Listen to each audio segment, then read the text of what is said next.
নমস্কার, এনটিভি ডাব্লিউবিতে আবারও আপনাদের স্বাগত জানাচ্ছি।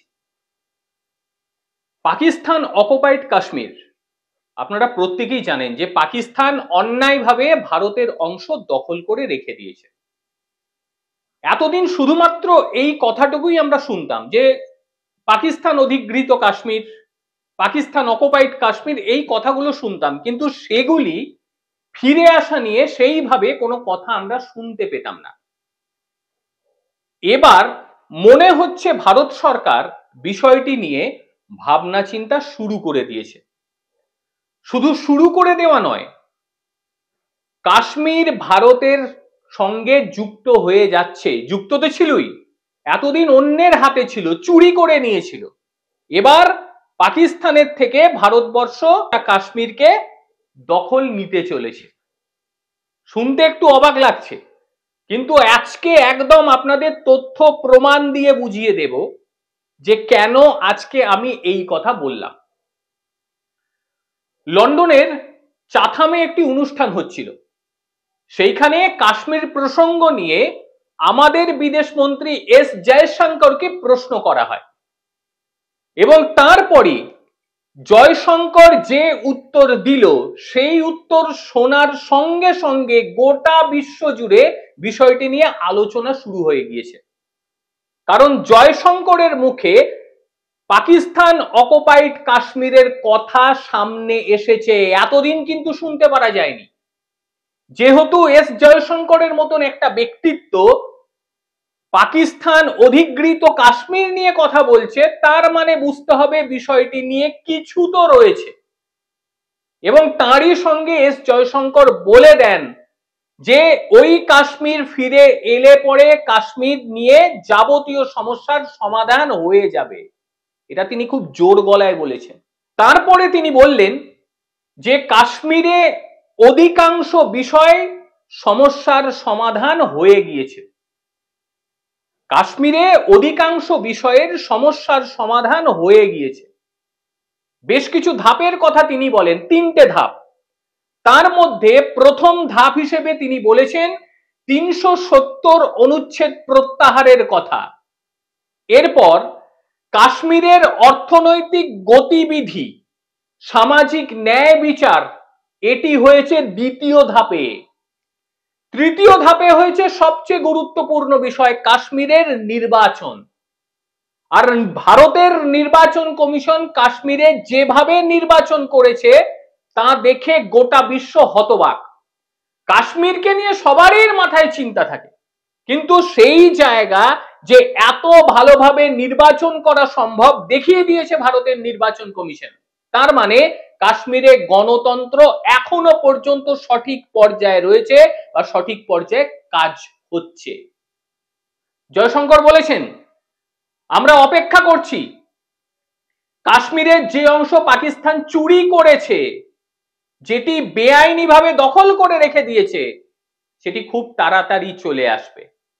আমি বিশ্বাস করি যে এটি চলে এলে পরে কাশ্মীর ইস্যুর সমাধান হয়ে যাবে। আমার মুখে ঝাল খেয়ে লাভ নেই, এস জয়শঙ্কর ঠিক কি কি বলেছেন একবার শুনুন। Look, on Kashmir, actually we have done, I think, a good job solving most of it. I think removing Article 370 was step number one.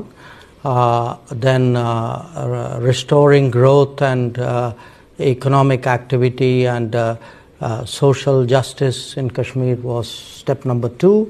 Holding elections, which were done with a very high turnout, was step number three. I think the part we are waiting for is the return of the stolen part of Kashmir, which is on the under illegal Pakistani occupation. When that's done, I assure you, Kashmir solved.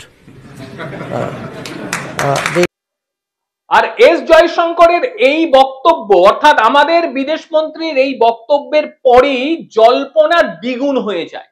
প্রত্যেকটা জায়গায় গুঞ্জন শুরু হয়ে যায় যে বিষয়টা কি, এবার কি তাহলে ভারতবর্ষ পাকিস্তানের কাছ থেকে নিজেদের অংশকে ছিনিয়ে নেবে? কোন রকম কি অপারেশন হচ্ছে? কারণ জয়শঙ্কর বলা মানে বিষয়টি বুঝতে হবে যথেষ্ট ওয়েট রয়েছে কথার মধ্যে, কিন্তু কিভাবে দখল নেবে? ভারত তো ইচ্ছে করলে মাত্র কয়েক ঘন্টার ভেতরে সেখানে সেনা পাঠিয়ে দখল করে নিতেই পারে, কিন্তু ভারত কি এটা করবে মনে হয় আপনাদের? অবশ্যই জানাবেন। তবে যেটুকু বোঝা যাচ্ছে যে পাকিস্তান নিজে থেকেই ভারতের কাছ থেকে চুরি করা অংশ ফেরত দেবে, দিতে বাধ্য হবে। ইতিমধ্যেই আপনারা অনেকেই জানেন, যারা জিও পলিটিক্স নিয়ে একটু চর্চা করেন তারা জানেন যে পাকিস্তান যে অংশ কাশ্মীরের দখল করে রেখেছে, মানে পাকিস্তান বেআইনিভাবে যে অংশ দখল করে রেখেছে, সেই অংশে বিদ্রোহ শুরু হয়ে গিয়েছে।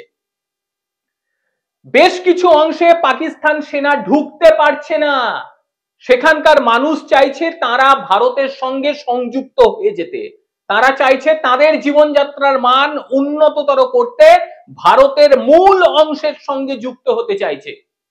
একাধিক সোশ্যাল মিডিয়ায় পোস্ট আপনারা দেখেছেন যে কাশ্মীর যেটা অকুপাইড করে রয়েছে পাকিস্তান, সেখান থেকে তারা বলছে ভারত এসে তাদের উদ্ধার করুক, তারা আর এই অত্যাচার সহ্য করতে পারছে না, কারণ সেখানে পাকিস্তান রীতিমতো অত্যাচার চালায়। এমনকি সেই সমস্ত কাশ্মীরের মানুষজন ঠিকমতো খেতে পর্যন্ত পায় না, শিক্ষা ব্যবস্থা নেই, স্বাস্থ্য ব্যবস্থা নেই, যোগাযোগ ব্যবস্থা নেই, অর্থনৈতিক ব্যবস্থা ভেঙে পড়েছে, এই রকম একটা পরিস্থিতিতে সেখানে রয়েছে। তারা মনে করে ভারতের সঙ্গে যদি তারা যুক্ত হয়ে যেতে পারে, সেই ক্ষেত্রে তাদের সমস্ত কিছু উন্নতি হয়ে যাবে এবং সেটা হবে ভীষণ দ্রুততার সঙ্গে। তাই জয়শঙ্করের কথায় রীতিমতো আশ্বাস শোনা যাচ্ছে এবং এটা নিয়ে ভারতবাসীরা তারা রীতিমতো আপ্লুত হয়ে গিয়েছে। আর জয়শঙ্করের এই বক্তব্য নিয়ে কাশ্মীরের ওমর আব্দুল্লাহকে প্রশ্ন করা হয়েছিল, তিনি ঠিক কি উত্তর দিয়েছেন শুনুন। फारूक साहब, एस जयशंकर ने जो बोला है कि टीओजे के हम लेके रहेंगे, उससे कश्मीर इशू सॉल्व हो जाएगा, क्या कहेंगे? भैया किसने रोका है उनको लेने से? माइक पीछे करो। ले, जब लेना चाहें ले। अरे हाथ हटाओ यार। हमने तो नहीं रोका। ওমর আব্দুল্লাহর যে উত্তর, এই উত্তরে আপনি কি বলবেন? আমি কিছু বলবো না, আপনাদের বক্তব্য। তিনি মন থেকে ঠিক কি বলতে চেয়েছেন? তিনি কি আদতেও চান যে যে অংশ পাকিস্তান দখল করে রেখেছে সেটা ফিরে আসুক? অবশ্যই জানাবেন। আর আজকের প্রতিবেদন আপনাদের ঠিক কি রকম লাগলো অবশ্যই বলবেন। এবং তার সঙ্গে কাশ্মীর যদি আমরা ফিরে পাই, মানে আমাদের কাশ্মীরের যে অংশ পাকিস্তান দখল করে রেখেছে সেটা যদি ফিরে পাই, কি হতে পারে, ফিরে পাওয়ার সম্ভাবনাও কতটা রয়েছে, অবশ্যই জানাবেন আপনারা আপনাদের মূল্যবান বক্তব্য। প্রত্যেকে ভালো থাকবেন, সুস্থ থাকবেন, আবারও দেখা হবে অন্য কোনো দিন অন্য কোনো ভিডিওতে। ততক্ষণের জন্য নমস্কার।